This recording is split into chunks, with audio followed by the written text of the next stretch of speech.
करीब 500 साल के लंबे इंतजार और कड़ी लड़ाई के बाद आखिरकार 22 जनवरी 2024 को श्री राम जन्मभूमि अयोध्या में भव्य राम मंदिर का अभिषेक समारोह आयोजित किया जाएगा।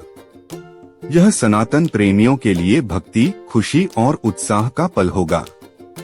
यह अवसर एक त्योहार के समान होगा। सभी को पता है कि अयोध्या को नष्ट करने के लिए मुगलों द्वारा कई अभियान भी चलाए गए। मंदिर में बाबरी ढांचा खड़ा किया, भव्य मंदिर तोड़ मस्जिद बनवाए गए, लेकिन प्रभु श्री राम की जन्मभूमि कभी नष्ट न हो सकी।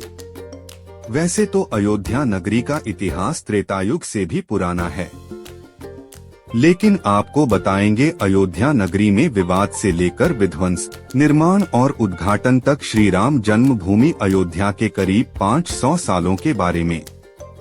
लेकिन पहले उल्लास की बात कर लेते हैं। जी हां, अयोध्या के श्री राम मंदिर में रामलला के प्राण प्रतिष्ठा कार्यक्रम का आयोजन 22 जनवरी को हो रहा है। इसे लेकर तैयारियां जोर शोर से चल रही हैं। रामलला अपने भव्य मंदिर के गर्भगृह में विराजमान होंगे। प्राण प्रतिष्ठा समारोह के लिए अयोध्या को दुल्हन की तरह सजाया संवारा जा रहा है। प्रधानमंत्री की उपस्थिति में 22 जनवरी को राम मंदिर का लोकार्पण होने वाला है। इसी दिन मंदिर में रामलला की प्राण प्रतिष्ठा होगी। इसके बाद 26 जनवरी से श्रद्धालु मंदिर के गर्भगृह में रामलला के दर्शन पूजन कर पाएंगे। इसे लेकर देश और दुनिया के अलग अलग देशों में रहने वाले राम भक्तों में उत्साह है। जिस मंदिर में जाकर भक्त प्रभु श्री राम के दर्शन के लिए उत्साहित हैं, उस मंदिर का इतिहास काफी रोचक है। सबसे पहले ये जानना जरूरी है कि अयोध्या विवाद आखिर था क्या। अयोध्या में लगभग 5000 मंदिर हैं। इसमें 95% मंदिर सीताराम के हैं। फिर आखिर इस श्री राम मंदिर को लेकर सैकड़ों सालों तक संघर्ष और लंबी कानूनी लड़ाई क्यों हुई? श्री राम जन्मभूमि तीर्थ क्षेत्र ट्रस्ट ने इस सवाल का जवाब भी दे दिया है। उसकी माने तो यह लड़ाई श्री राम मंदिर को लेकर नहीं, बल्कि श्री राम की जन्मभूमि को लेकर थी। श्री राम जन्मभूमि तीर्थ क्षेत्र ट्रस्ट के महासचिव चंपत राय ने बताया कि जन्मस्थान की अदला-बदली नहीं होती। यह मंदिर जन्मस्थान का मंदिर है, अन्यथा मंदिर तो बहुत हैं। सारे देश में लाखों मंदिर होंगे। यह झगड़ा जन्मस्थली को लेकर था। श्री राम जन्मभूमि देश के सबसे लंबे केस में एक है, लेकिन 5 अगस्त 2020 का दिन सुनहरे अक्षरों में दर्ज हो गया। 1528 से 2020 तक अयोध्या के पूरे 492 सालों के इतिहास में कई जाने कितने मोड़ आए। यह जानकारी हम सभी को होनी चाहिए। जय श्री राम। अवध नगरी अयोध्या मूल रूप से मंदिरों का शहर रहा है। कहा जाता है कि अयोध्या नगरी को भगवान श्री राम के पूर्वज विवस्वान सूर्य पुत्र वैवस्वत मनु द्वारा बसाया गया था। इसलिए अयोध्या नगरी में सूर्यवंशी राजाओं का राज महाभारत काल तक रहा। अयोध्या नगरी के दशरथ महल में ही प्रभु श्री राम का जन्म हुआ। धन्य धान्य और रत्नाभूषणों से भरी इस नगरी की अतुलनीय छटा और खूबसूरत इमारतों का वर्णन वाल्मीकि रामायण में भी मिलता है। इसलिए तो महर्षि वाल्मीकि ने रामायण में अयोध्या नगरी की शोभा की तुलना करते हुए इसे दूसरा इंद्रलोक कहा।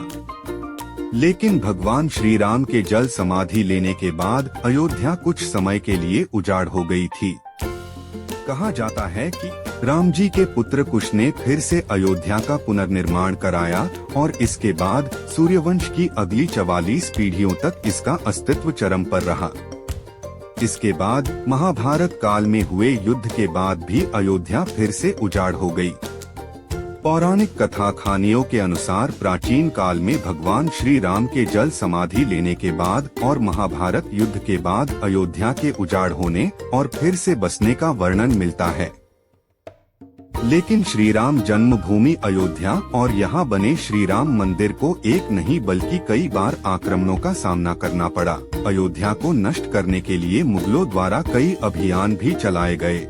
मंदिर में बाबरी ढांचा खड़ा किया, भव्य मंदिर तोड़ मस्जिद बनवाए गए।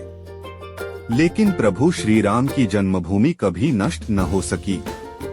वैसे तो अयोध्या नगरी का इतिहास त्रेतायुग से भी पुराना है, लेकिन आपको बताएंगे अयोध्या नगरी में विवाद से लेकर विध्वंस, निर्माण और उद्घाटन तक श्री राम जन्मभूमि अयोध्या के करीब 500 सालों के बारे में। विवाद से लेकर विध्वंस, निर्माण और उद्घाटन तक जानिए श्री राम जन्मभूमि अयोध्या का इतिहास। श्री राम जन्मभूमि अयोध्या का इतिहास। अयोध्या राम जन्मभूमि देश के सबसे लंबे चलने वाले केस में एक है। राम जन्मभूमि का इतिहास बहुत पुराना है। 1528 से लेकर 2023 तक श्री राम जन्मभूमि के पूरे 495 वर्षों के इतिहास में कई मोड़ आए। इसमें 9 नवंबर 2019 का दिन बेहद खास रहा, जब 5 जजों की संवैधानिक बेंच ने ऐतिहासिक फैसला सुनाया। 1528 मुगल बादशाह बाबर के सिपहसालार मीर बाकी ने विवादित जगह पर मस्जिद का निर्माण कराया। इस स्थान को लेकर हिंदू समुदाय के लोगों द्वारा यह दावा किया कि यहाँ भगवान राम की जन्मभूमि है और इस स्थान पर एक प्राचीन मंदिर भी था। हिंदू पक्ष के लोगों ने मस्जिद में बने 3 गुंबदों में एक गुंबद के नीचे भगवान राम का जन्मस्थान बताया।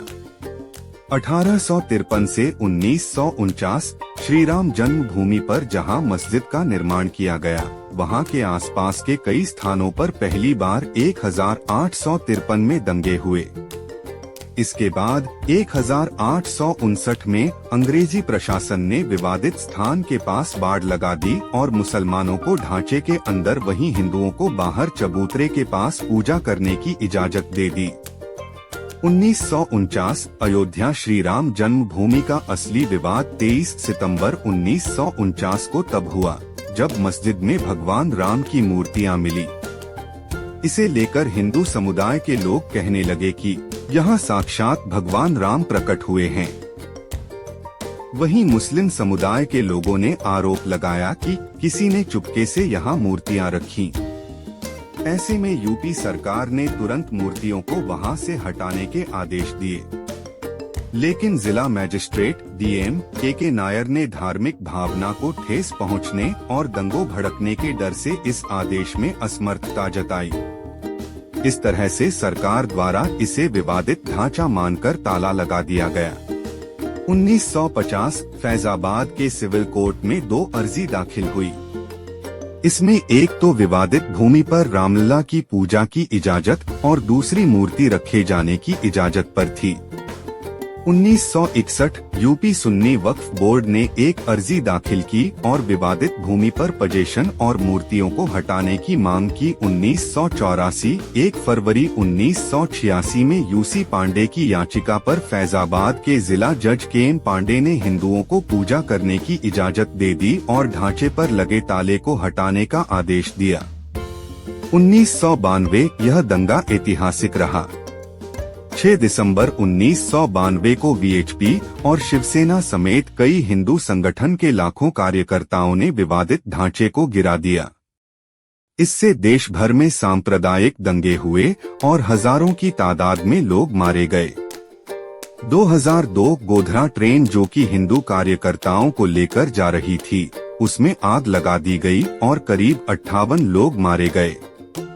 इसे लेकर गुजरात में भी दंगे की आग भड़क गई और 2000 से अधिक लोग इस दंगे में मारे गए। 2010 इलाहाबाद हाई कोर्ट ने फैसले पर विवादित भूमि को सुन्नी वक्फ बोर्ड, रामलला विराजमान और निर्मोही अखाड़ा के बीच 3 बराबर हिस्सों में बांटने का आदेश दिया। 2011 अयोध्या विवाद पर इलाहाबाद हाई कोर्ट के फैसले पर सुप्रीम कोर्ट ने रोक लगा दी। 2017 सुप्रीम कोर्ट ने आउट ऑफ कोर्ट सेटलमेंट का आह्वान किया और भाजपा के कई नेताओं पर आपराधिक साजिश आरोप बहाल किए गए। 2019 8 मार्च 2019 को सुप्रीम कोर्ट ने मामले को मध्यस्थता के लिए भेजा और 8 सप्ताह के भीतर कार्यवाही को खत्म करने के आदेश दिए। इसके बाद 1 अगस्त को मध्यस्थता पैनल ने रिपोर्ट पेश की और 2 अगस्त को सुप्रीम कोर्ट मध्यस्थता पैनल मामले में समाधान निकालने कामयाब नहीं रहे। इस बीच सुप्रीम कोर्ट में अयोध्या मामले को लेकर प्रतिदिन सुनवाई होने लगी और 16 अगस्त 2019 को सुनवाई पूरी होने के बाद फैसला सुरक्षित रखा गया। 2019 9 नवंबर सुप्रीम कोर्ट के 5 जजों की बेंच ने श्री राम जन्मभूमि के पक्ष में फैसला सुनाया। वहीं 2.77 एकड़ विवादित भूमि हिंदू पक्ष को मिली और मस्जिद के लिए अलग से 5 एकड़ जमीन मुस्लिम पक्ष को मुहैया कराने का आदेश दिया गया। 25 मार्च 2020 को पूरे 28 साल बाद रामलला टेंट से निकलकर फाइबर मंदिर में शिफ्ट हुए और इसके बाद 5 अगस्त को भूमि पूजन किया गया। 2023 अब एक बार फिर से श्री राम की जन्मभूमि अयोध्या में रामलला का भव्य मंदिर बनकर तैयार हो चुका है। 22 जनवरी 2024 को रामलला के भव्य मंदिर का अभिषेक होगा। इस तरह से सालों साल चले इस विवाद का अंत होगा और रामलला की पूजा आराधना की जाएगी। जय श्री राम।